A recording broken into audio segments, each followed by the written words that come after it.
Hello everyone. I welcome you all. My name is Avantika Arjuna, representing Asia Let's Partnership. I'm also a senior manager with ICLEI South Asia. I welcome you all for the transport session today. Thank you everyone for joining in. Today we'll discuss on the impact of COVID-19 pandemic on transport sector and also discuss the strategies for its recovery. This session would aim to present about the impact of unforeseen pandemics on the transport sector. The speakers aim to present the strategies and actions needed for different countries to overcome and recover. As we move further, I would just give you some housekeeping rules. We request everyone to keep their desktops and to keep their devices muted. And we also encourage everyone to make this session interactive by typing in their questions in the chat. And in case you have more questions or if you would want to speak, you can raise your hand. We'll unmute you as the session progresses. Otherwise, we request everyone to keep yourself muted. And as you know, there are people joining from Zoom platform and from VOVA also. You all can raise hands as needed and you'll be unmuted. Also, we request all the speakers to keep their videos on and to make the session more interactive. In case you have some bandwidth problem, then it is okay. But at least while speaking, we request everyone to keep their videos on. And the translation of the session would be available in Bahasas. With this, I would now hand over the session to the moderator, Ms. Sanjini, Dr. Sanjini Nainekara. She is staff scientist with National Renewable Energy Laboratory.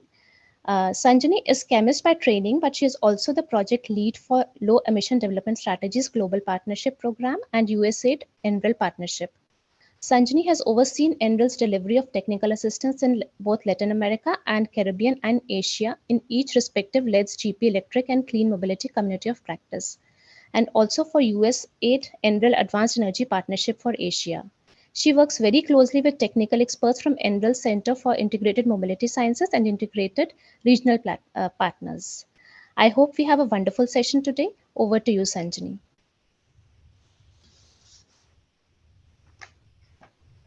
Thank you so much, Avantika, for the introduction. I hope everyone can hear me clearly. And yes, I am really happy to be moderating this morning's session. And the title of the session is, as Avantika mentioned, the impact of COVID-19 pandemic on the transport sector strategies for recovery. Before we move on, I'd like to start by thanking the Asia Let's Partnership for organizing such a comprehensive 2021 event, even during such challenging times, with topics that address the most critical challenges of our times and discussions that aim at finding holistic long-term solutions. So with this topic in mind, this morning's session is aimed at understanding the impact of COVID-19 in the transport sector. How has it changed our travel behavior? And what should our long-term strategies be to recover from this situation? We will also discuss the current status of the transport sector in Asia and country responses to the pandemic. So in today's session, we have a very interesting lineup of speakers, and I will do a quick introduction of all the speakers before we move on. We start our session with a recorded presentation by Angela Enrique. She is a senior associate at SLOCAT, and she will be covering an overview of COVID-19 transport demand and emissions and policy responses in Asia. This will be followed by a quiz by Angela Cortez, who is a researcher at SLOCAT, and the quiz is also aimed at understanding the impact of COVID-19. We will then move on to a more in-depth study of COVID-19 on the transport sector by Agni Veshpani. He is an assistant professor, Department of Civil Engineering, Indian Institute of Technology at Varanasi. And back to Angel Cortez, who will be talking in more detail about the transport sector impacts as well.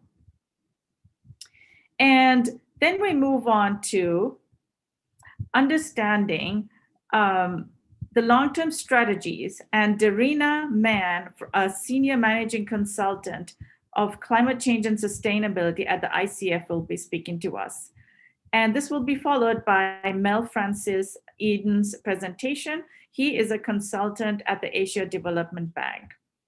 And then we will move on to talking about a country response. In this case, the example is Thailand and Chiang Mai, and we will have Trinivat Suranprik giving us a presentation. So to kick off our session, I will give it back to Avantika for the pre-recorded presentation from Angela Enrique.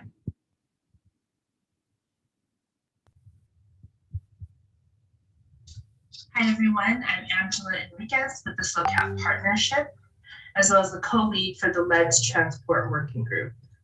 Today, I'm going to present on COVID-19 transport demand and emission impacts and policy responses in Asia. Just quickly wanted to present the agenda for today. I'm going to present on global and regional trends in the transport sector leading up to 2020, the impacts of the COVID-19 pandemic on transport, and how we can move forward toward recovery.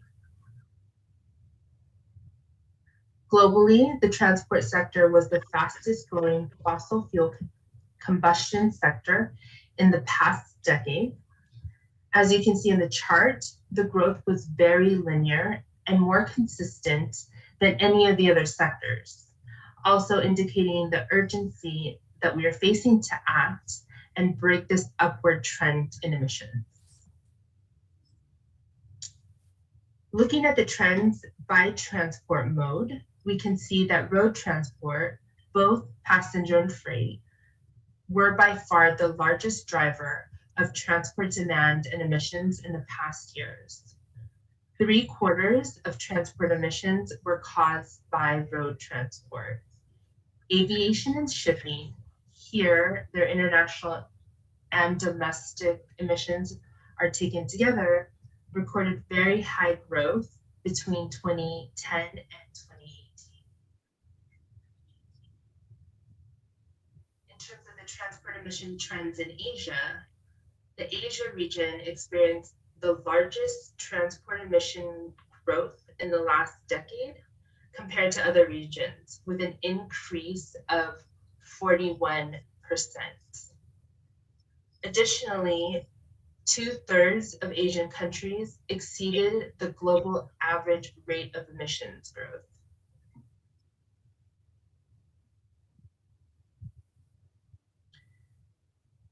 Now, this chart highlights the increase in car ownership rates in the region between 2005 and 2015. The region's growth rate of 87% was 3 times the global average. Now, this being said, Asia was also home to 4 of the 5 most congested cities in 2019, and these included Bangalore, Mumbai, Pune, all in India, as well as Manila in the Philippines. The increased congestion was due to rising ownership in 2 to 3 wheelers and passenger and freight vehicles. Demand for electric 2 to 3 wheelers and dockless bike sharing systems were especially notable in recent years, as well as maritime trade in the region.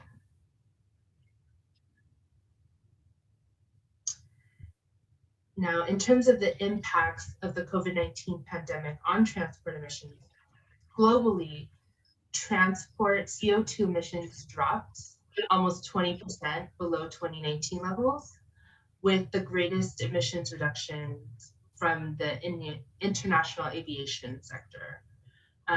Emissions reductions fell between 15% from ground transport up to more than 50% in international aviation.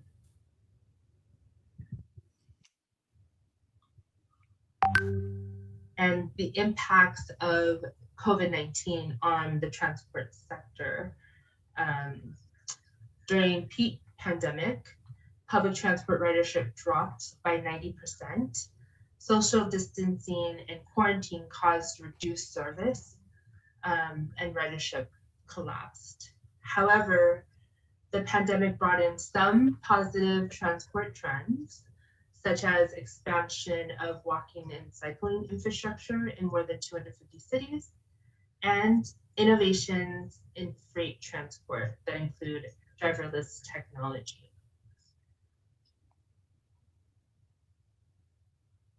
In the Asia region, the region's public transport ridership fell about 59% at its lowest point in 2020. However, these impacts were actually less drastic compared to other regions. There are some countries that showed rapid recovery. For example, by late May of 2020, the number of people accessing public transport stations in Mongolia, Korea, Vietnam had returned to pre-pandemic levels.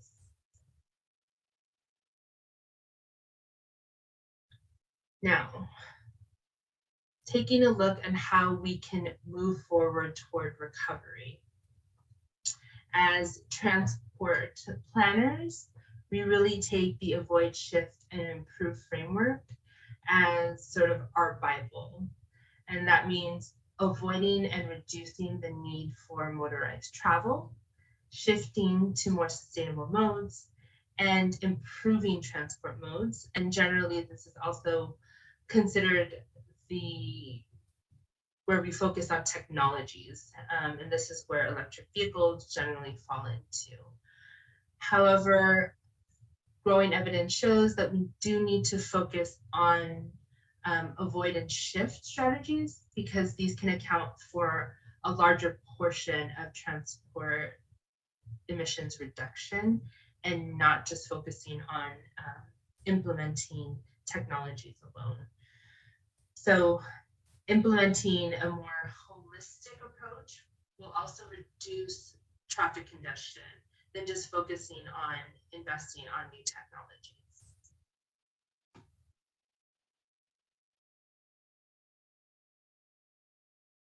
And where do we go from here?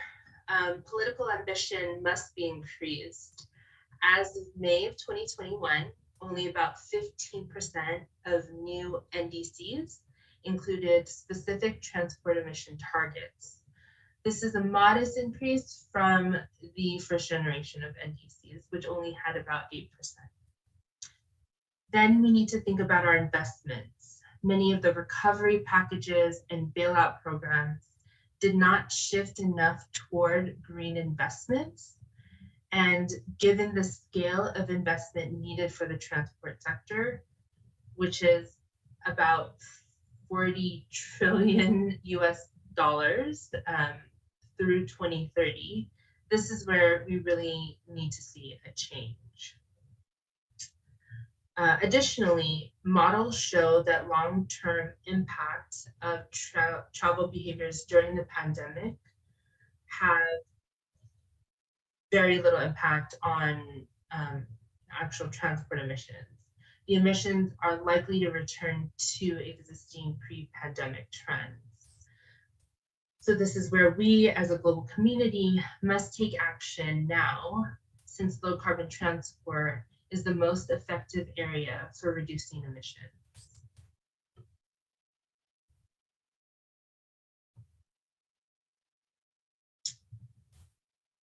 And so in terms of estimated transport investment needs and gaps, an estimated 40.5 trillion US dollars in investment is needed through 2030 that can achieve low carbon pathways. And focusing on the second point, where investments to reduce urban emissions, including through low carbon mobility, is estimated at 1.83 trillion annually. This could actually yield a savings of almost 3 trillion by 2030 and 7 trillion by 2050.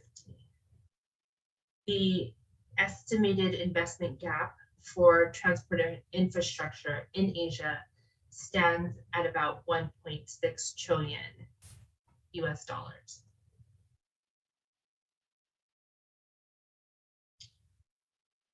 Now focusing on some global pandemic recovery commitments, investment commitments. There are very little investment commitments for low carbon pathways in the existing recovery packages, and only about 1/3 are associated with clean transport. G20 countries have committed more than 50% of recovery budgets to transport, but again, only about 1/3 of those a third of those targets are for green transportation investments. Later, Mel, who's presenting on the Asian Transport Outlook, will provide more detail about this, about the investments and commitments in the region. So with that, I would like to invite everyone to please access the SLOCAT Transport and Climate Change Global Status Report, which is where most of the information gathered for this presentation can be found. And I would like to thank everyone for their time and for participating in the session. And I'll go ahead and give it back to Sanjini. Thank you.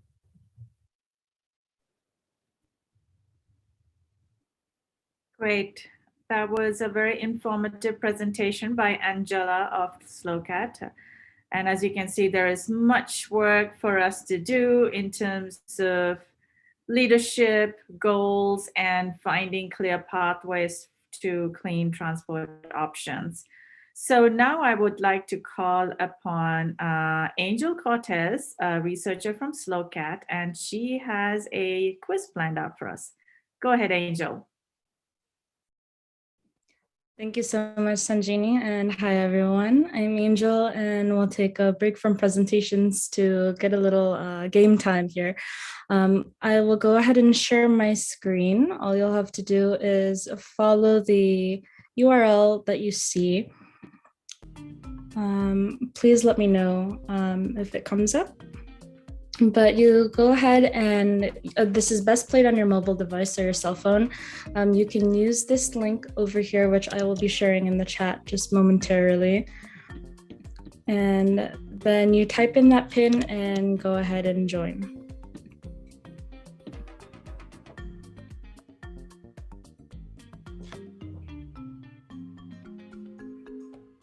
This quiz will just be something light and fun, a little bit friendly competition, but it will be testing your knowledge on the ways that COVID has impacted the transport sector.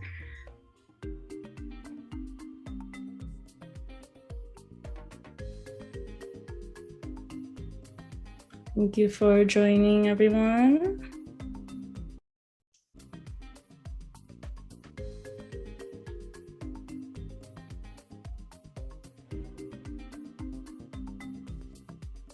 A few more minutes before we start.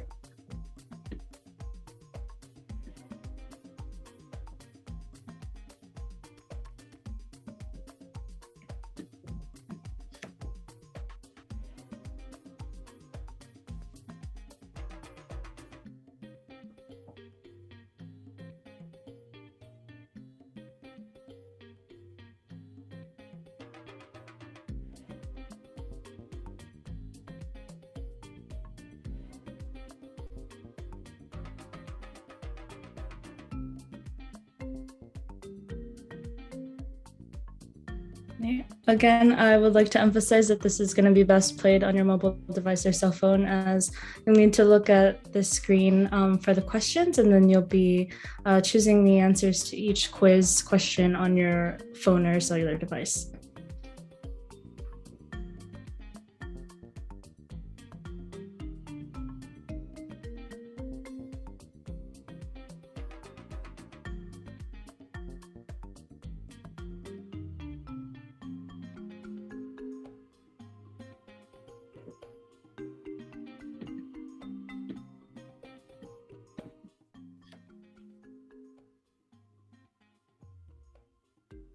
Okay, just one more minute and then we'll go ahead and start.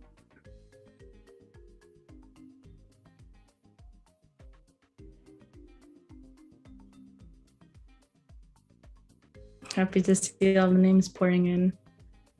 It's going to be a fun, competitive game.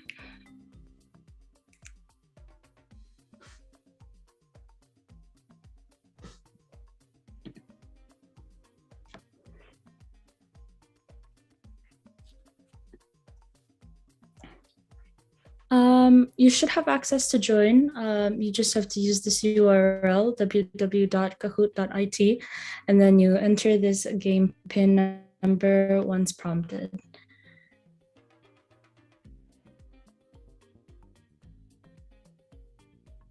This is a public game, so everyone should have access to join.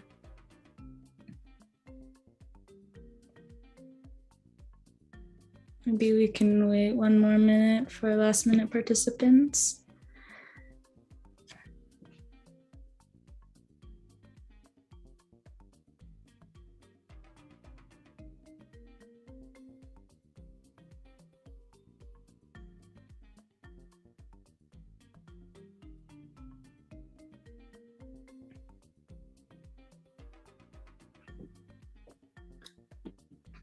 Okay.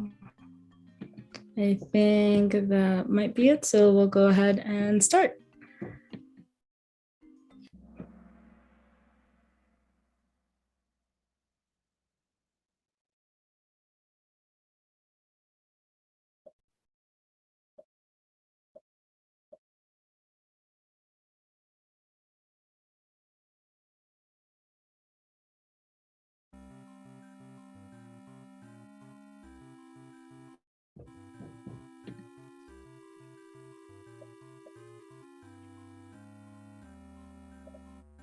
If you're unsure, always feel free to take a guess.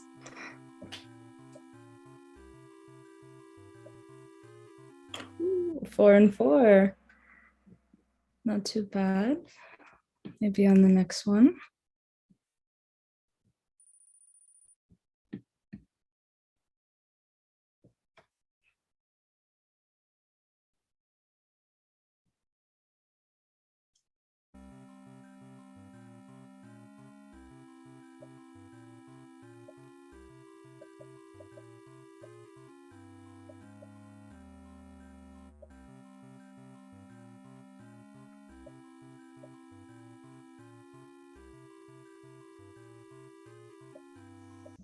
Nice. Yes, in the Asia region, public transport ridership dropped to 59% during the peak of COVID.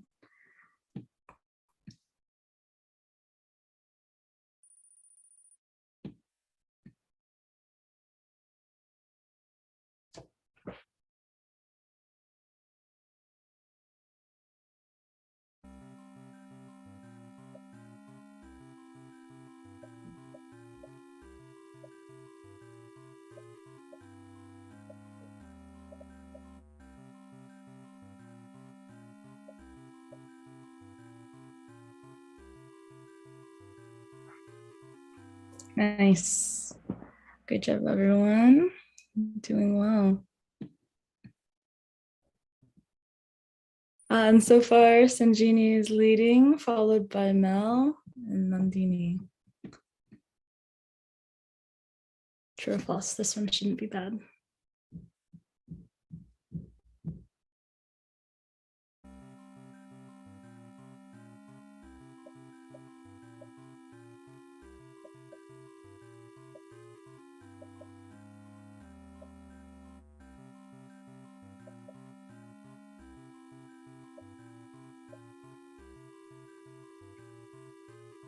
Oof. Okay. 9 and 5. It's true that the majority of Asian countries exceeded the global average transport emissions growth in 2010 to 2019, and this was covered by a little bit by Angela's presentation.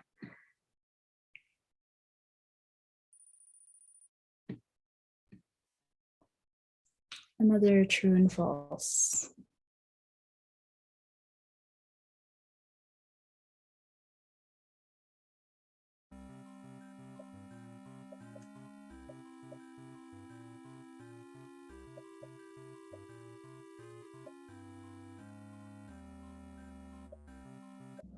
split and even.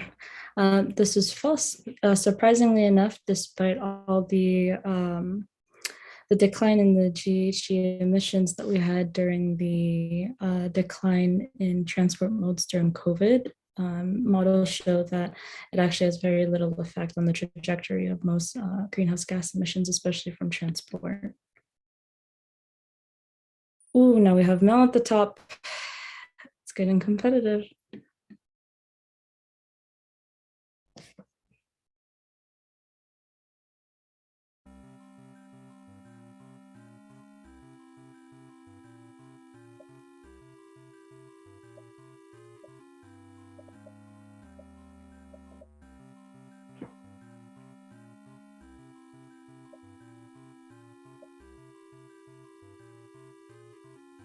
Nice. Bike sharing systems actually were the star of the show during 2020 for a majority of large Asian cities. Our scoreboard so far is looking good. Second to last question. Make it count, guys.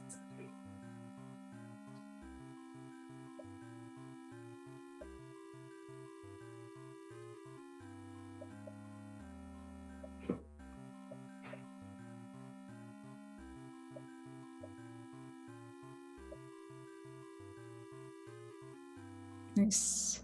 Yes, to no surprise, international aviation, just like in many other regions around the world, in Asia, took the largest reduction blow during the COVID-19 pandemic. We still have Mel at the top, awesome, but now we have 2 new names at the top 3. Last one.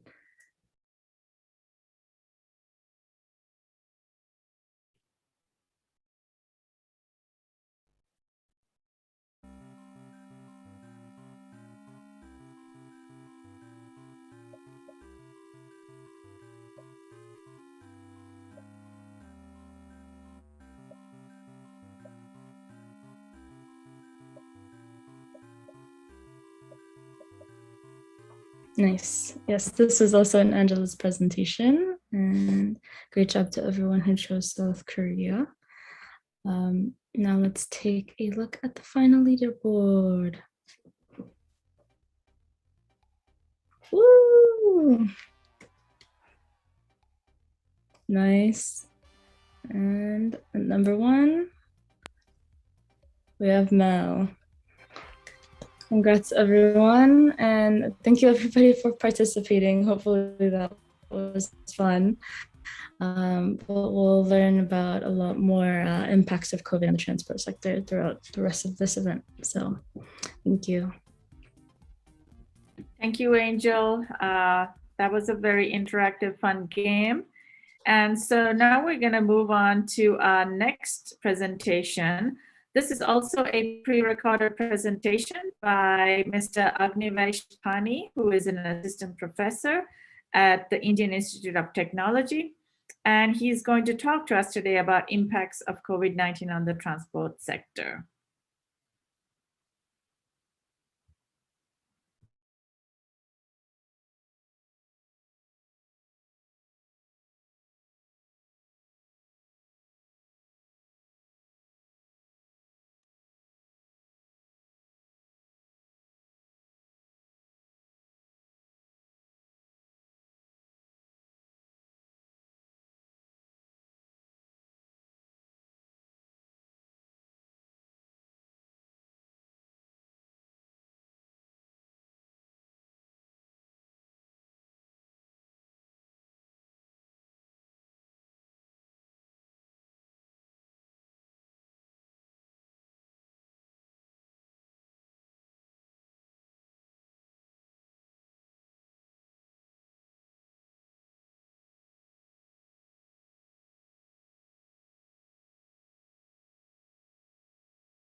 Sorry, everyone. I think we're having a minor technical difficulty. We'll be on in a bit.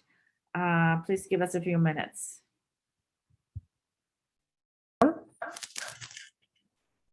Is it visible?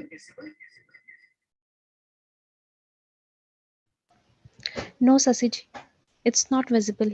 We can see the other screen.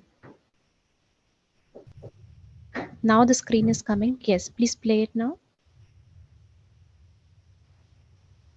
Delivery options such as autonomous delivery robots, cargo bikes, and crowd shipping. This presentation is part of the Asia Let's Partnership Forum 2021, specifically focusing on advancing the NDC implementation in different countries and strengthening the long-term strategy. And myself, I am Agnivesh Pani. I'm an assistant professor in the Indian Institute of Technology, IIT BHU, Varanasi, India. So what today's presentation is going to be about is whenever we talk about sustainable transportation, an overlooked aspect has always been the freight transportation. Our focus has always been towards improving the passenger mobility, but we rarely talk about how low emission logistics is an equally important strategy for achieving sustainable mobility. So particularly, I'm going to talk about the increased relevance of sustainable freight transport, mainly due to the pandemic, what has changed, how the consumer behavior has changed, and how there has been a shift in the perceptions on automation, and how that can be leveraged, particularly towards improving the last mile delivery using autonomous delivery robots. How does this technology work? What are the regulations? What is the deployment status? And some of our early research findings. I'm also going to be talking about crowd shipping programs that are really relevant for countries like developing countries like India. And I'm also going to touch upon the concept of self-service delivery lockers.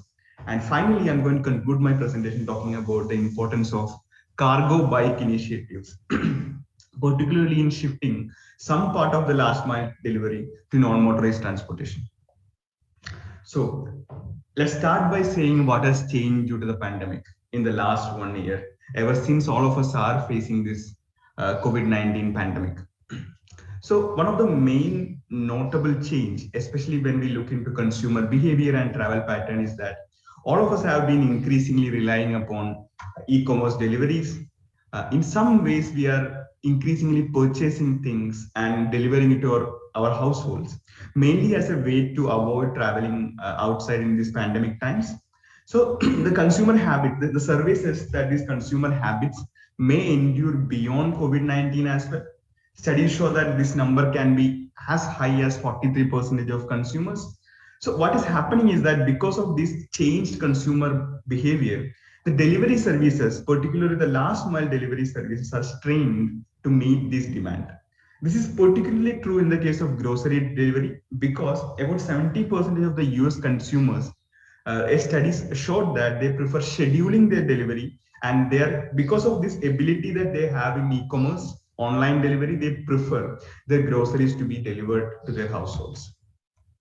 So that is one of the reasons why we should be particularly concerned about the last mile delivery burden. And when we talk about last mile, we are specifically focusing on the movement of goods from the retail transportation hub to the consumer's home. This is very important because it's about 40% of the logistics cost. There's a significant human element, and it's very integral to the human satisfaction, the consumer satisfaction aspect. But the concerning part is that while the accepted last mile emission target is about 0.17 gram of carbon dioxide per kilometer per order, a traditional light commercial vehicle last mile delivery generates about 158.4 gram of carbon dioxide per kilometer per order. So there are a lot of practical challenges in changing the existing delivery model to sustainable alternatives, especially in the aftermath of the pandemic. And that's what today's presentation is going to be all about. So particularly what we need to do in the post-pandemic scenario, I would say, is to manage the last mile delivery intensity, achieving the routing efficiency and reduce the cost of deliveries. And more importantly, resolve the unpredictability in transit and solve the delivery failures. So for all these, mainly there are a lot of technological solutions. We can foster fossil fuel independent vehicles, reduce the human elements and integrated fleet operation. So specifically, I'm going to touch upon some particular solutions. For example, autonomous delivery robots, which are largely employed in some closed core settings in North America, some crowd shipping initiatives in Asia, the concept of self-service delivery lockers in Asia, and finally, the concept of e-cargo bikes largely implemented in some Latin American and Caribbean countries. So most part of today's presentation, I'm going to talk about autonomous delivery robots, an exciting initiative, particularly because during the pandemic, all of us were interested in the idea of contactless deliveries. Even beyond the idea of contactless delivery also, it has a lot of benefits in terms of achieving delivery efficiency and also in providing economic and efficient deliveries to the consumers. So the idea is that how can we make the fast on-demand delivery economical? And there are very few alternatives other than delivery robots when it comes to this particular goal. So there are two types of delivery robots that generally, when we talk about delivery robot, that comes into the discussion. One is the sidewalk autonomous delivery robot that mainly utilizes sidewalks. Another is the road autonomous delivery robot that mainly travel on the roadways, and then it will share the right of way with the ordinary passenger vehicles. In the case of sidewalk autonomous delivery robots, the regulations are mostly in place. There are several states in the US which are currently given approval for the operation of sidewalk delivery robots. So the transformative potential is that even while before COVID-19, about 89% of the commerce was performed locally in physical shopping options. After the COVID, the idea is that about 43% of the shopping and errand trips can be provided by having these delivery robots in each and every city, having a fleet of delivery robots, and how we can actually replace the idea of shopping or driving to the deliveries, the physical shopping options. So that's why there has been a lot of interest, particularly in there are several startups working in this area, companies like Neuro working and Starship working in this area, and they're all tied up with several grocery stores to provide these last mile deliveries. And not only in US, there are countries like China and Japan where, particularly during the lockdown time, how delivery robots have been hugely helpful for providing food, supplies, and medical equipment, and there are very essential things like that. So there are several challenges remaining for scalable deployment. When we talk about delivery robots, there are lack of regulations and legislative hurdles in these cases. There are concerns about sharing curb space of these delivery robots in the case of pedestrians. There's this question of pricing mechanism and the lack of operational models. So there's a lot of need for research, particularly on the demand side as well as the supply side.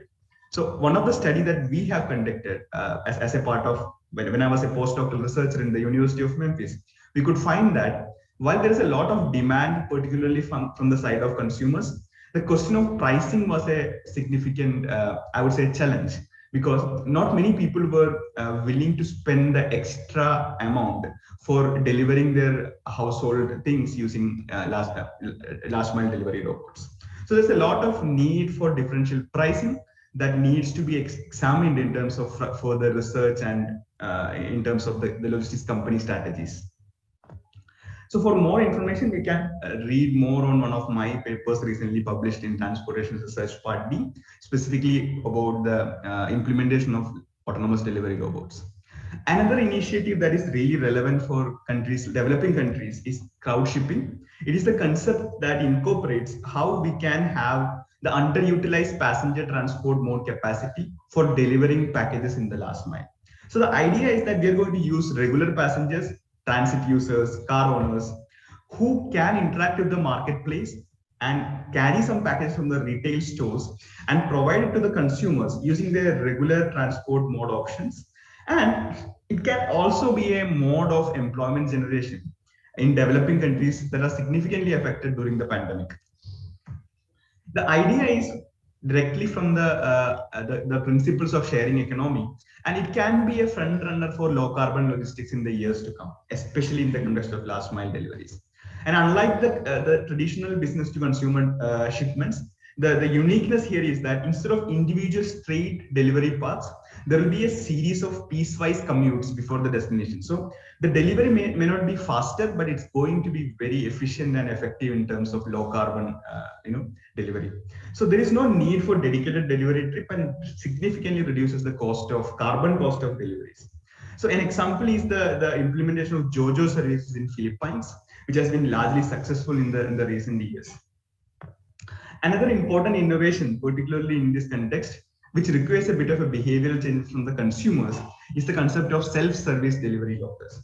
The idea is that the conventional delivery model to the household is not scalable or sustainable, especially in the wake of the pandemic. So these delivery lockers can be viable alternatives where the consumer has to travel to a central location and collect the parcel himself instead of having it received on their households. It's going to have a lot of environmental and cost savings, and it's also going to address the postal address conundrum, especially in the case of developing countries, where about 30% to 40% deliveries are delayed or rescheduled due to incorrect or difficult to find postal addresses. Lastly, I'm going to talk a bit about cargo bikes. The loading rate, whenever we talk about last mile deliveries, the delivery package size tend to be quite small. So it can be in the range of about up to 100 kilograms. In that case, to a city level implementation, an important alternative would be the case of cargo bikes. It's going to help to decrease the last mile delivery cost up to 45%. The graph that I've shown in the slide is essentially from an implementation study happened in Brazil. How, if you're talking about 100 kilograms of packages, there is a large share of percentage of daily trips that can be shifted to cargo bikes. And an important change in this direction would be the advent of apps or extensions such as EcoCart. So if you are showing to the consumer that if you're choosing a cargo bike delivery, you're going to save this much of greenhouse gas emissions, that could actually help the consumer make a much more informed delivery choice. And that's actually going to help the efforts towards low carbon logistics implementation. A case study, an example would be the case of Zomato in India, where they are claiming that they are providing climate conscious delivery. And an important thing that we need to check in the future would be how much the consumers are willing to wait or willing to pay for such a climate conscious delivery. So as for closing remarks, I believe freight transport is integral. It has an integral role to play in the post-COVID-19 sustainable transport agenda, which often goes overlooked. So technological solutions have a great role to play in this context. Autonomous delivery robots already shown to be a viable alternative in the developed countries. In the case of developing countries where this technology implementation can be a bit challenging, especially in the context of mixed traffic scenario, crowd shipping services, self-service delivery lockers, and cargo bike initiatives could be effective alternatives. So when we talk about the idea of building back better after the pandemic or as the recovery is continuing, research, analysis, capacity building is very vital, especially to harness these opportunities to transform our mobility systems. So with that, I'm going to conclude my presentation. For any questions or more information, please feel free to contact me. My email information is given here. Thank you. Thank you for your attention. Thank you.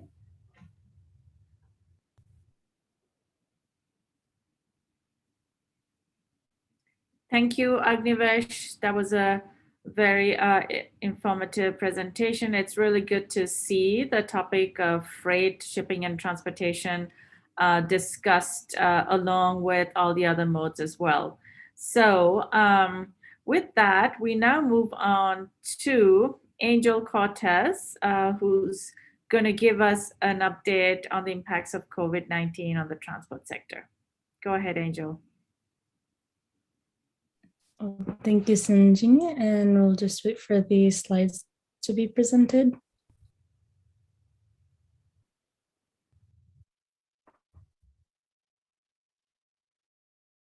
Perfect. Thank you so much. So good morning or good evening, everyone, wherever you may be joining us today. My name is Angel Cortez, and I support research at SLOCAT Partnership. And today I'll be sharing a presentation on the significance and the potential of integrating renewable energy into transport systems and policy as governments create their recovery packages and move forward after the COVID-19 pandemic that struck us last year. Next slide, please. You can control the screen. Oh, perfect.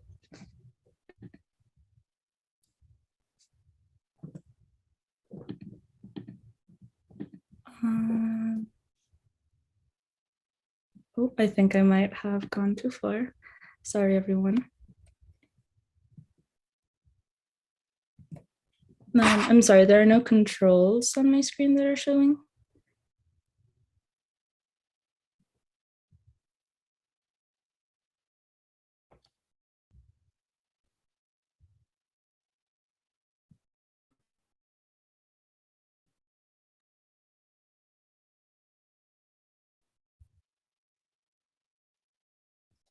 There we go.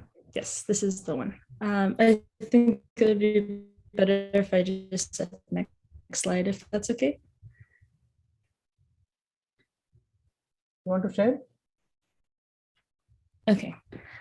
So it's a pleasure to participate in this year's Asia. I still am not seeing any controls on my screen.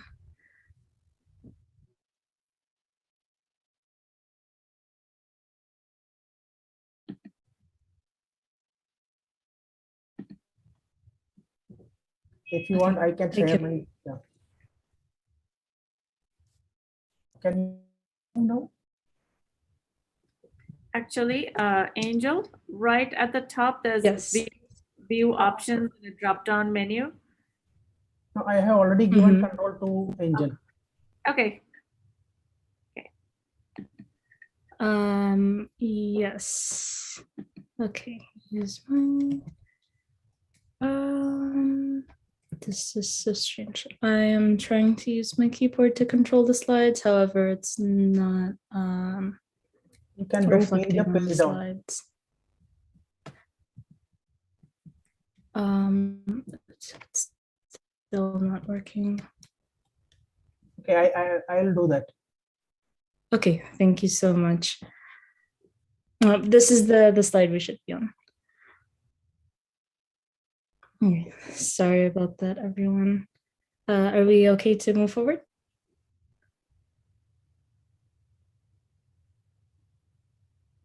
Okay. Again, it's a pleasure to participate in this year's Asia-Leds Partnership Forum. The things I'll be presenting actually in this presentation with you today are taken from a paper that I had the pleasure of writing for Leds Global Partnership for their paper series moving forward, Sustainable Recovery and Transport. It's a series of 5 papers. I will be presenting the second one, and the rest were authored by 4 other skilled young leaders in the field, such as Angavesh, who just presented right before me. The other papers and these topics are also available online as well on the Leds Global Partnership website. With that being said, let's get started and move to the next slide. So at a glance, currently transport holds one of the largest shares of global energy demand and around 30%. However, despite that, it holds the lowest share of renewable energy at only 3%. As governments currently plan and launch recovery packages for COVID-19, right now especially, there is a very unique opportunity to shift into greener, more sustainable transport systems and integrate more renewable energy. We briefly touched earlier during Angela's presentation about avoid, shift, improve strategies, also known as ASI. And we also mentioned that models show that avoid and shift strategies are estimated to be more cost efficient in achieving low carbon transport systems. And integrating renewable energy is considered an improved strategy, so it is costly. Just by the nature of it, it takes lots of financial resources to erect the infrastructure that it takes to support renewable modes. But that is one of the largest barriers that we face in integrating renewables into transport. Nonetheless, it still holds its potential and impact, and there's definitely a lot of opportunity to shift towards renewable energy in our existing transport systems. Moving forward, we'll take a look at 3 cities in Asia as well as one in Latin America that highlight the benefits of integrating renewables into transport and how it not only mitigates the greenhouse gas emissions locally and globally, but can also positively impact local socioeconomic realms as well. So first, we're going to take a look at the solar rickshaws that launched in New Delhi, India. India hosts a large portion of the global population, and it is the 3rd largest emitter of greenhouse gas emissions, just after the US and China. And in order to keep up with this growing demand for energy, India has already integrated renewable energy into their transport systems, notably solar power into their railway systems in 2017. However, in 2019, the Indian Institute of Technology debuted only 10 solar rickshaws on the campus, which come time 2020, which is a relatively short amount of time, this has bloomed into an estimated inventory of about 1.5 million solar rickshaw that are now operating in the city. And the integration of renewable energy into this mode of transport, the rickshaw, not only mitigates the greenhouse gas emissions locally, but also has different impacts on the local communities. For example, having the rechargeable battery labor and allows drivers to increase their daily earnings if they choose to work longer hours. And of course, the rickshaw is still reserved for last mile shorter trips, but there is a large potential in this electrification and this transition, as it already serves a well-established market niche. Up next, we'll be taking a look at Romblon, Philippines, and wind power and electric scooters, namely two-wheelers. Romblon, Philippines is an island province. It's a small one, quite a bit south of the capital of Manila in the Philippines.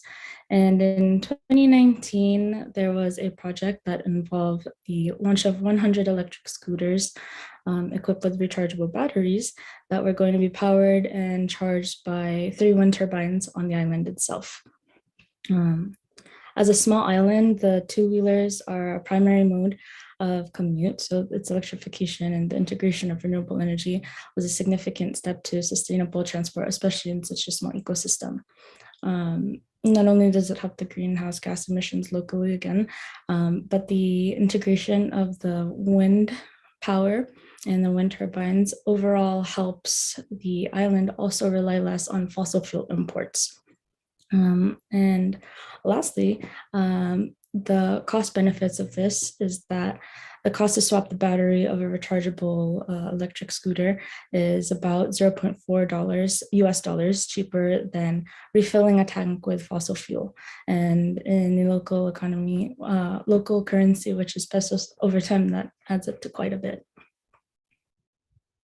And last but not least, we'll be taking a look at Montevideo in Uruguay. They, in the midst of COVID and the pandemic in 2020, despite a plummeting dwindle in public transport ridership, officials went on to launch 20 electric buses in hopes of replacing 2 of the major lines of the city. And this isn't too surprising for Uruguay because this country actually boasts a very huge priority on renewable energy already. They have 97% of its electricity already sourced from renewable energy sources, including wind, solar, hydro. And since 2017, they've reported a large decline of 80% in their greenhouse gas emissions in comparison to 2009 and 2013. So Montevideo is a prime example of how governments can really take advantage of the opportunity to rebuild transport systems as they recover from the blows that they've taken from COVID-19, not just by improving existing infrastructure and investing more in fossil fuels, but really making that shift into allocating the financial resources into greener, more sustainable infrastructure, as to allow that to happen within the entire system itself. We can move on to the next slide. Thank you. So these 3 cities were just some examples of how we can integrate renewables and shift into low carbon systems moving forward after following the COVID-19 pandemic. And they also highlight as well the other potential impacts it can bring to local communities, not just in mitigating greenhouse gas emissions. Of course, the largest gap, because it is quite expensive to integrate renewable energy, is financial and bureaucratic support, especially as governments assemble their recovery packages during this time. More information on the current status of renewable energy and transport, as well as the policies that have taken place in response to mitigating climate change in transport, can also be available on the 2nd edition of the Transport and Climate Change Global Status Report, accessible through the link here. And that concludes this presentation. Thank you so much for your time and attention. Thank you, Angel. It is great to see all these case studies and examples of how renewable energies can be incorporated into clean transport options, specifically for where the last mile, first mile option is under consideration. And so now we move on to the next speaker, Darina Mann.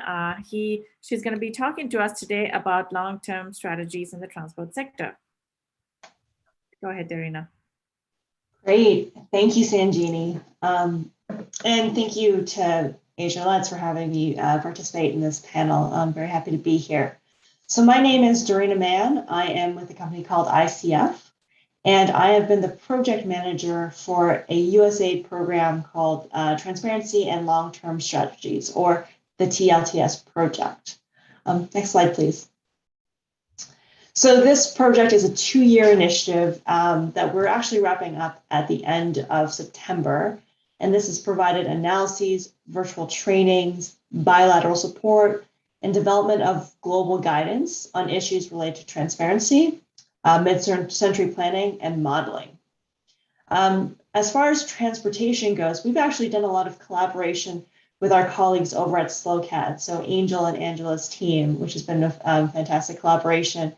And we've worked together to convene a 4-part virtual workshop, which has been focused on long-term planning and considerations as it relates to the specific sector. And that happened in September of 2020, but all the recordings and exercises and PowerPoints are available at our website, which I've put on on the slide, and we can certainly share with you in the chat as well. And we're also just wrapping up the development of some sector-specific guidance that should be coming out in the next couple of weeks that speak a little bit more about how long-term strategies and transportation go together. Next slide, please. So although our project, the TLTS project under USAID, has had a broader mandate, our project has spent some time focusing on transportation because, as you heard in Angela's presentation, it's a sector with fast-growing emissions in many parts of the world. Based on consultations and some of the discussions we've had with USAID missions and country partners, what we found was that there's still a very strong need to understand, how do we get robust data, methodologies, models to effectively develop transportation plannings into the future, into the longer term mid-century timeframe. It's really important to be doing this because we know that having transparent methods can support decision makers in prioritizing actions, can build our confidence in projects and proposals, and start to attract investment. So next slide, please. Thank you. So as we've all experienced very viscerally, COVID has altered the way that we interact with the world, how we've moved around, And we know that we're not driving, we're not flying everywhere as much as we might have done in the past. And we have a reduction in greenhouse gas emissions because we're staying at home more. And as we learned from the game that Angel played with us, this is just a moment in time. This is a snapshot of where emissions are now, not necessarily where we're going to be, the direction we'll be going in. The long-term projections for transportation will really depend on the policies and the investments, the long-lived investment that we're making between now and 2050. As I think most of our speakers have alluded to, COVID has been a challenge, but it also brings a very interesting opportunity because there's increased public expenditure and there's support for recovery. And it feels very critical now to take advantage of that opportunity, to turn that into a green investment, to reduce emissions, and to support some of the multifaceted sustainable development goals that might also exist on top of emissions. So as I noted, LTS can play a very critical role in COVID recovery. It can inform some of the activities and the plans that we might make. And it can help us be consistent with our climate change and SDGs. For example, thinking about LTS, thinking about the bike projects, the cargo bike projects, there's opportunities to think about low emission transportation alternatives that support emission reductions, as well as improve public health and local air quality, which I know we also experience. Next slide, please. And one more. Thank you. So maybe just taking a step back, I think, and looking away necessarily up from transport and kind of in the bigger picture, like where does this concept of a long-term strategy come from? I do want to note from a policy perspective, long-term strategies are mentioned as part of the Paris Agreement, and that's the big international climate agreement that was signed by 195 countries back in 2015. The goal of this Paris Agreement is to reduce emissions, to mitigate climate change, and to keep our temperature increase to 1.5 degrees above pre-industrial levels. When we talk about Paris, we talk about these the nationally determined contributions. Some of you have either been probably aware of them or participated in developing them even. But included in Paris also is an encouragement for countries to communicate long-term low GHG emission development strategies. To date, 28 parties, including the European Union, have submitted a long-term strategy. So there are a lot of other countries, many of us out there that are still figuring out what the pathway looks like and what the vision looks like moving forward. Next slide, please. I do feel like it's important to know long-term strategies are not wholly something new, not a whole new burden or mechanism that we're asking everyone to use. It's something that builds on low emissions development strategies from the past and complements national development visions that probably exist in many places. National development visions define the social and economic aspirations and priorities of a country. And what the LTS, at least in the context of Paris, does is it sets a greenhouse gas reduction priority that is within this socioeconomic context. So these two pieces work together.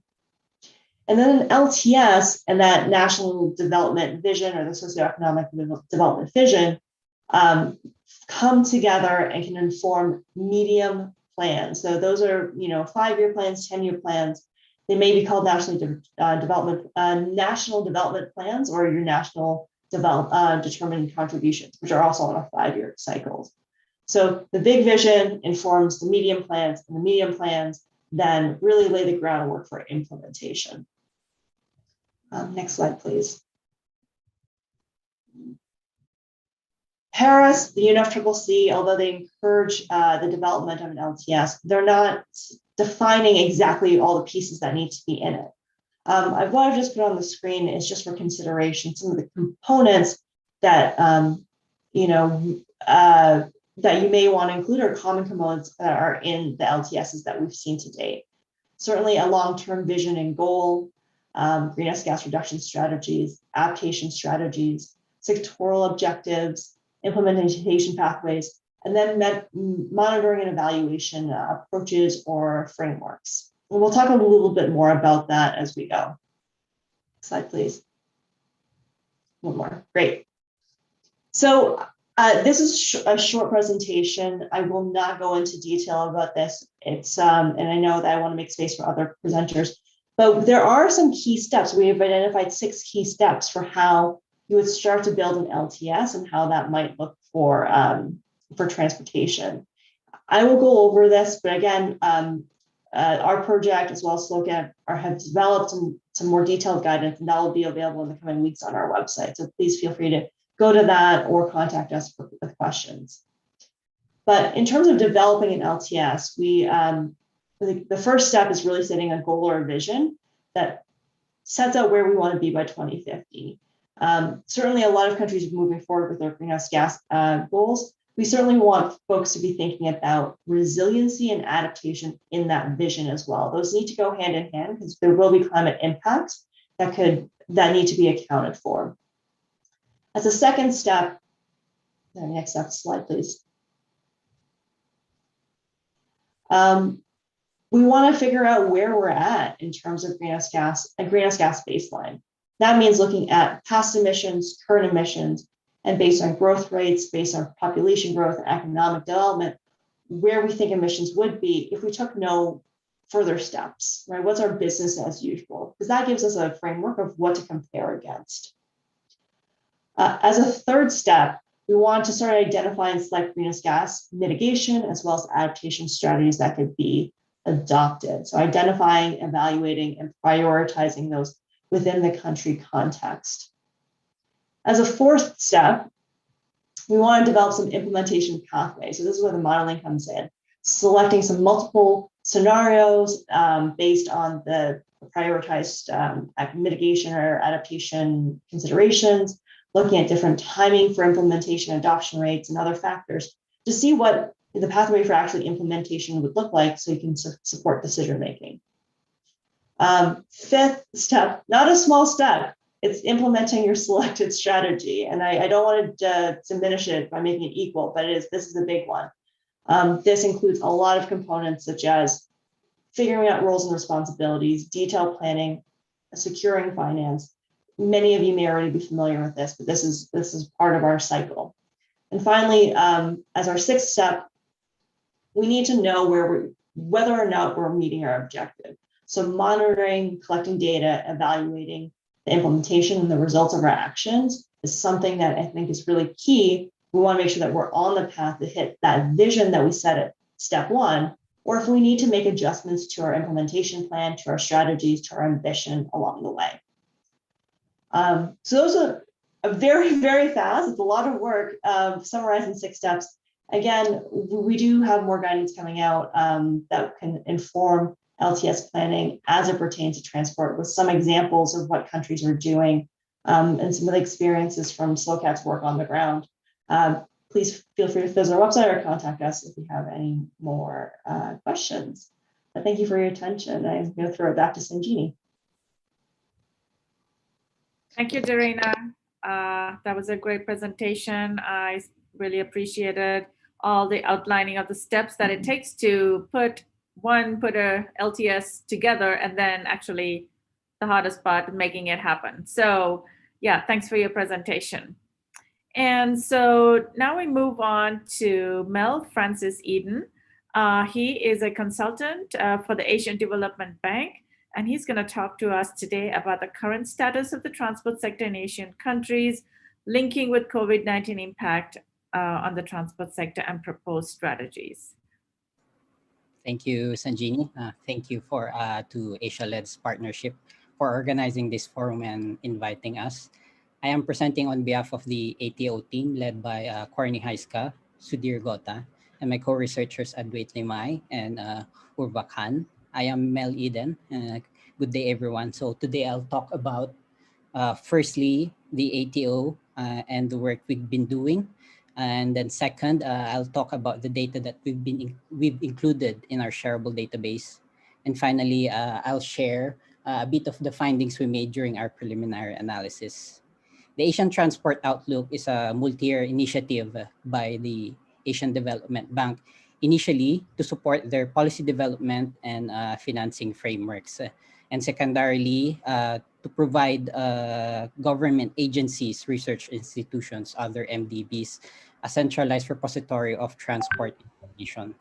ATO is also aimed at supporting the tracking of regional and global processes such as SDG and the Paris Agreement.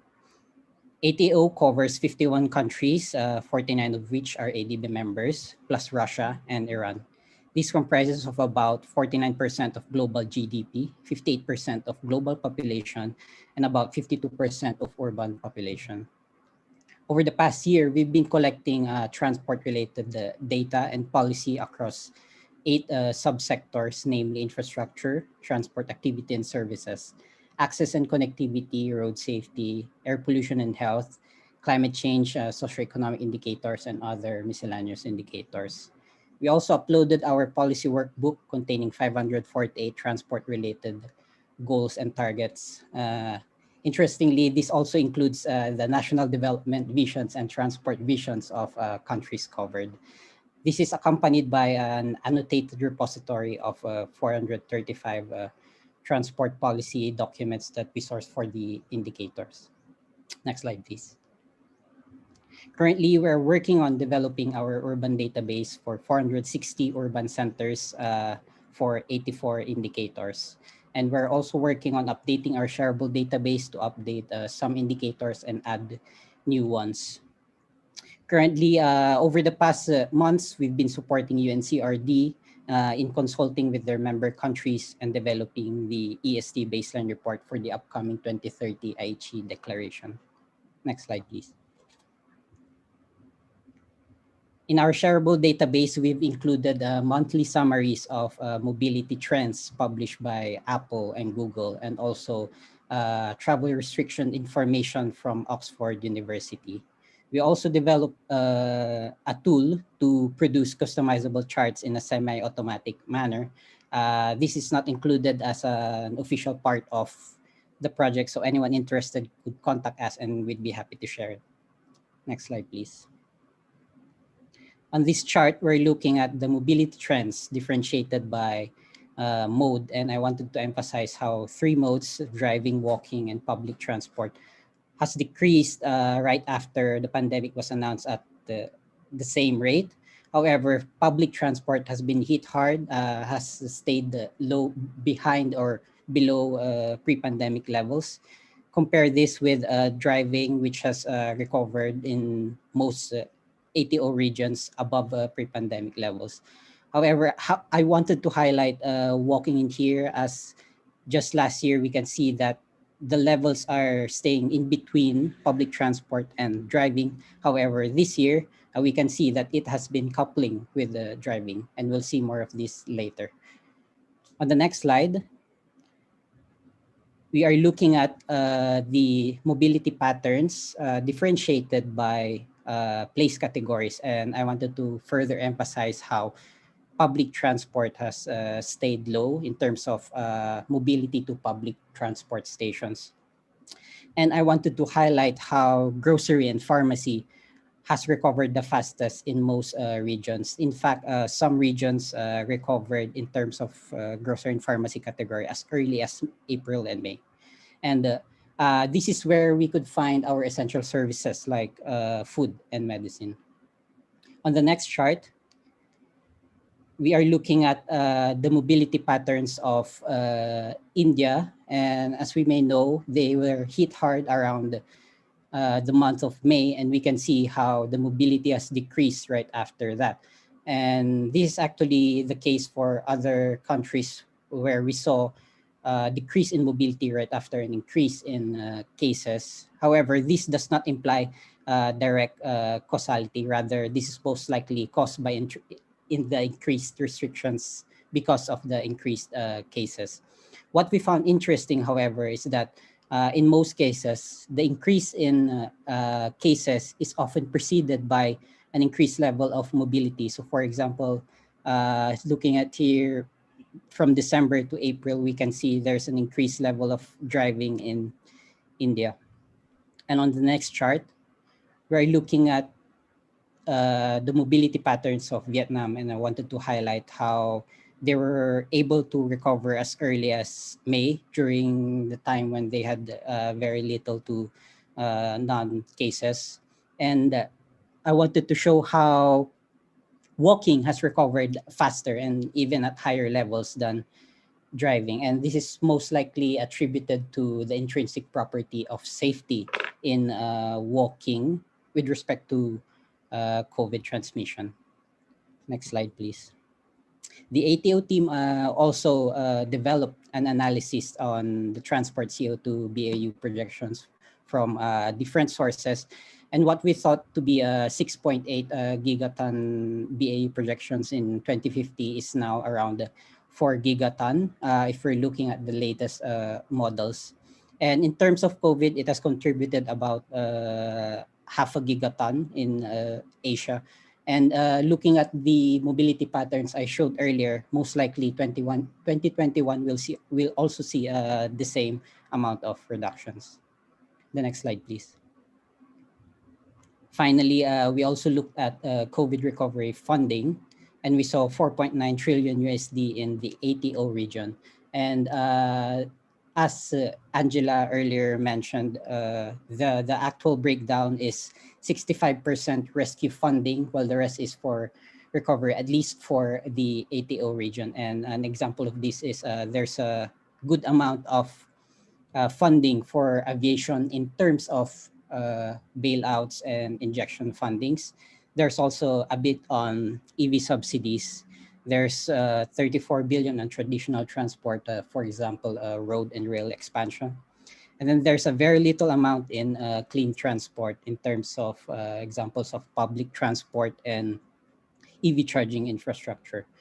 We did not find any funding allocated for active transport. And overall, we saw how data could show us how mobility interacts with COVID in terms of cases and restrictions.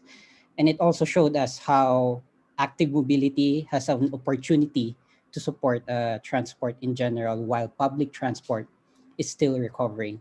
And there's a big room to support these modes of transport financially, for example, providing bike lanes for active transport.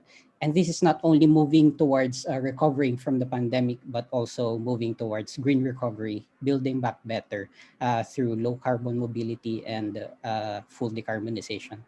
Thank you. Thank you, Mel. That was a very, thank you for the great summary on the status of the transport sector in Asia. I want to remind everyone, feel free to drop in any questions in the chat. We have one more speaker before we move on to the Q&A section, so we're happy to take on any questions. So the next speaker is going to give us an example, a country presentation on the responses to COVID-19. Mr. Triniwat Suwanprik is a local coordinator for achieving low carbon growth in cities through sustainable urban system management in Thailand and the Chiang Mai municipality. Please go ahead. Yes. Thank you. Hello, everyone. I'm very happy to be here as a panelist in Asia Let's Forum 2021. My name is Trinawat. I'm working for the Chiang Mai municipality in Thailand as a local coordinator for the achieving low carbon growth in city through sustainable urban transport, urban system management in Thailand. This program is funded by the GEF and supported by the UNDP and Thailand Greenhouse Gas Organization to be lead of this program. I would like to present how the Chiang Mai support nationally determined contribution and climate change during COVID-19 pandemic.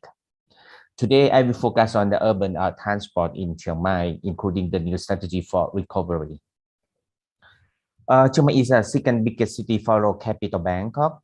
It has the hub of business, tourist industry, education, medical, and in the northern region of Thailand, it has different types of transport available. The transport has inbound and outbound of the city. We have many color of the pickup car as a local transportation before COVID-19 come to the city. The transportation system in Chiang Mai, we have only one local government operated as a Chiang Mai municipalities, but the service, and we have 3 private partnership or private operators. Next slide, please.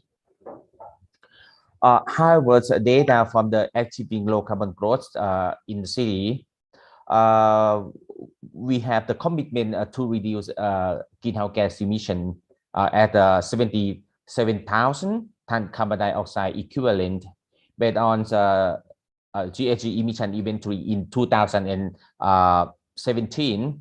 Chiang Mai produced 540,000 ton carbon dioxide equivalent, or around 4.17 ton carbon dioxide equivalent per capita. Chiang Mai has a different kind of operators, but only one bus operator use electric bus called E4C, or Environment for Chiang Mai, at the short distance movement of micromobility Anyview. The only one operator as a new firm from Singapore who are operated a bike sharing system in our city in Chiang Mai. Next slide, please.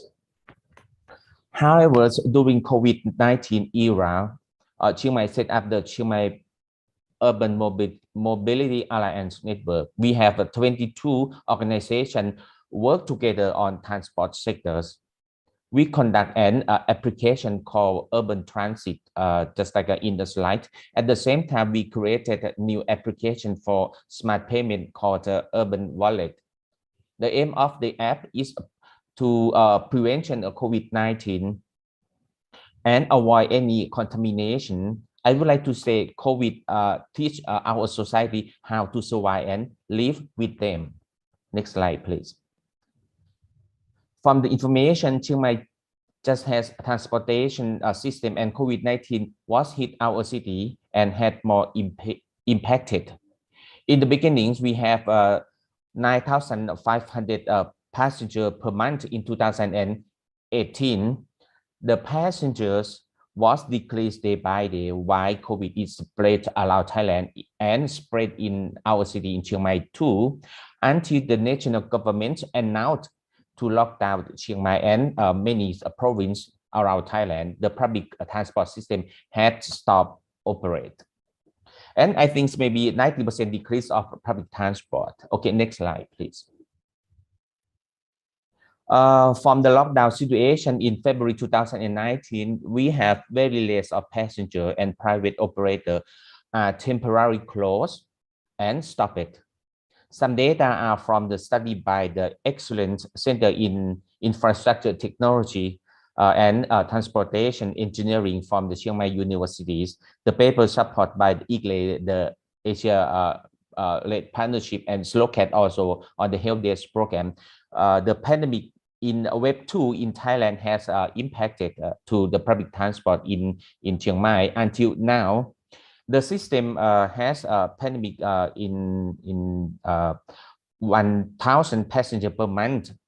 Everything seems to be not moving in the city. Next slide, please. Presently, we have only Chiang Mai municipality bus service in the city. However, in case of the COVID-19 impacted, Chiang Mai has a COVID-19 prevention guideline by cleaning a bus and provide alcohol and gel and mask for every passenger who are dropped in the bus and who are needed. The management at the social distancing and temperature checking, health check for the bus driver and assistant, adjust frequency of the bus in rush hour and peak. Vaccination for bus driver and accompany the public relation is needed in the city levels. Next slide, please. By the policy, we plan to set up and build infrastructure just like in the slide, with the Urban Design and Development Center from Chulalongkorn University, Bangkok, to design and working on a bike lane, sidewalk, street furniture in some part of the city for adopted and on micromobility in Chiang Mai as a new normal during COVID-19 era. Chiang Mai look forward to long-term strategy for sustainability development.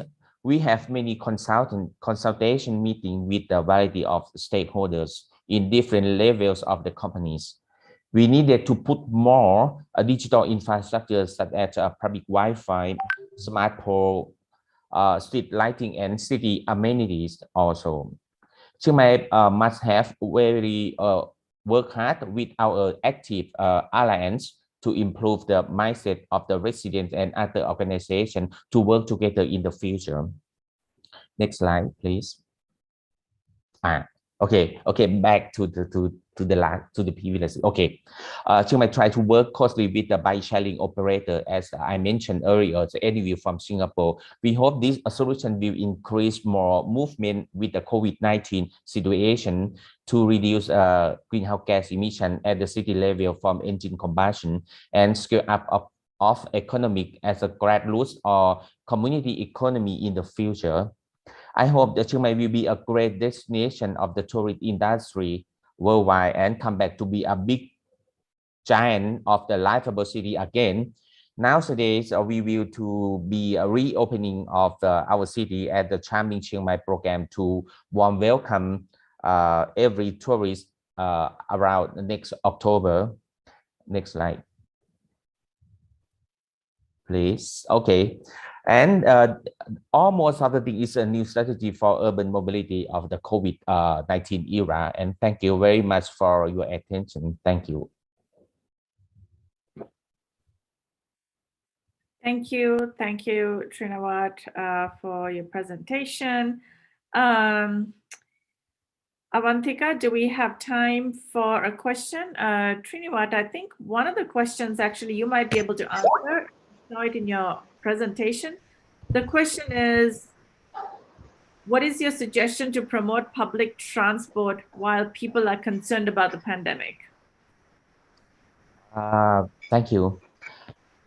Because I think right now the new strategy is okay. We try to promote the people to use more for micromobility, just like to walking more and to use the bicycle, because actually we have the startup, the company to share to make a bike sharing system. And I think because we are the old city and we can walk, we can use the bicycle to traveling around the city. And I think maybe this is a new strategy for us and the city to prepare or set up the infrastructure and digital infrastructure at the same time. Okay, thank you. Thank you.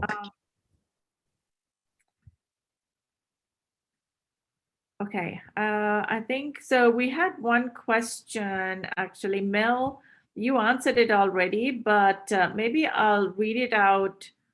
And then if you don't mind replying, verbally answering the question again. So the question was, for the COVID recovery funding, does the ADB report contain a breakdown per country? And the reason they're asking is for the comparison across countries. In the Philippines, for example, they do have funding for active transport. Yes, thank you for the question. This data is sourced actually from Oxford University, and yes, the breakdown could be seen per country, and then they also categorize their policies and packages by archetypes. And when we were reviewing this, we saw 13.5 billion USD, but reported under the Build program of the Philippines. So we do not see any specific references to active transport. Thanks, Mel.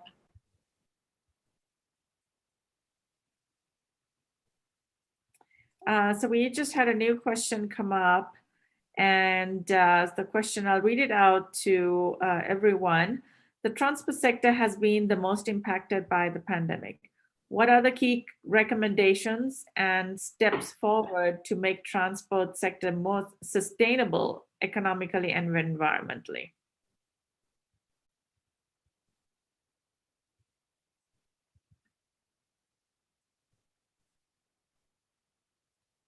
Who wants to take that question? Yeah. Go ahead.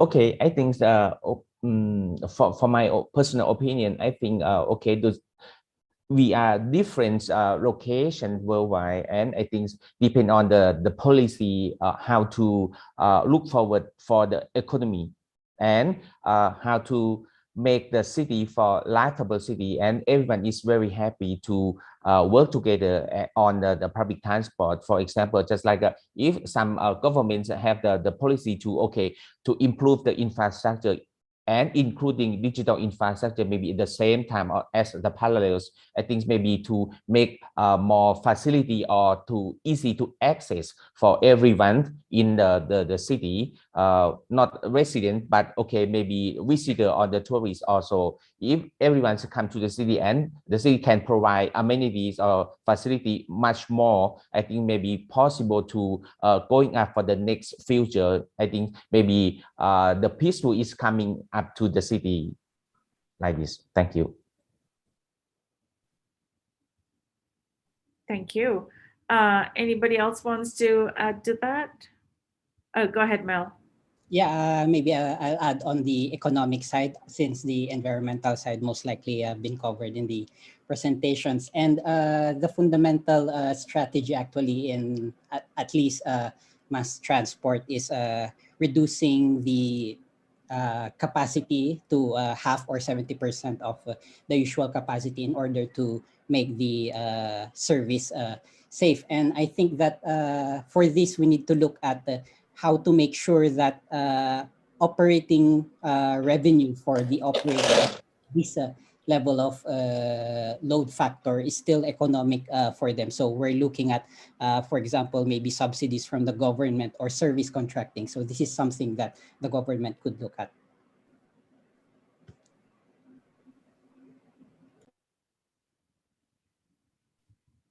Okay, thank you. And we do have a question, and this might be our last question. It pertains to the scale of the stimulus package needed to revive the transport sector. Does any one of the panelists want to take that on?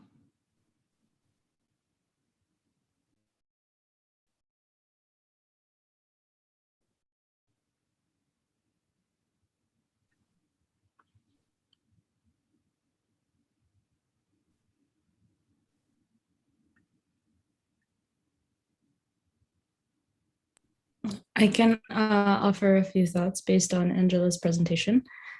Of course, it would depend on the region that we are examining or working with, but based on the investment gaps that we're already looking at, it's anywhere ranging from a few to a couple $100 trillion US dollars. And that's just on mobility itself, not regarding everything else that is included in recovery packages during this time.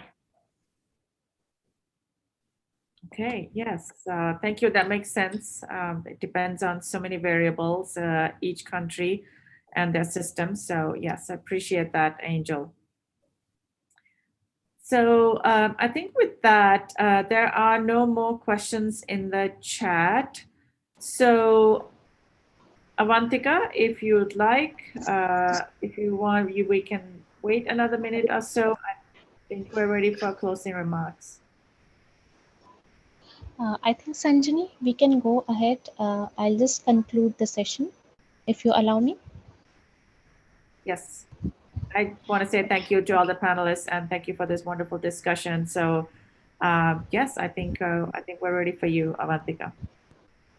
Thank you so much, Sanjini. Thank you for bringing out such important points and moderating the session so well. And I would also like to thank everyone, all the speakers who brought in, and now we come to know that there's so much which is already being done. And since the pandemic was such an unforeseen situation, and we now are in some kind of, with some kind of strategies which the countries or cities can take up to improve if such kind of situation arises in future. So I would like to thank all the speakers and to the moderator itself for bringing in such points. And before closing, I would request all the speakers, if you can, I think everybody, your video is on, we can just have a virtual group photograph.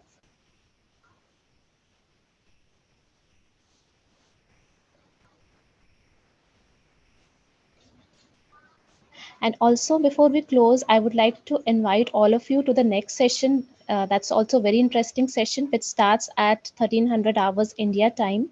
Therein, we plan to discuss on enabling environment for electric mobility in public transport with a focus on developing countries. I would request you all to join, and we look ahead for a wonderful session. Thank you everyone for joining. Thank you. Thank you, everyone.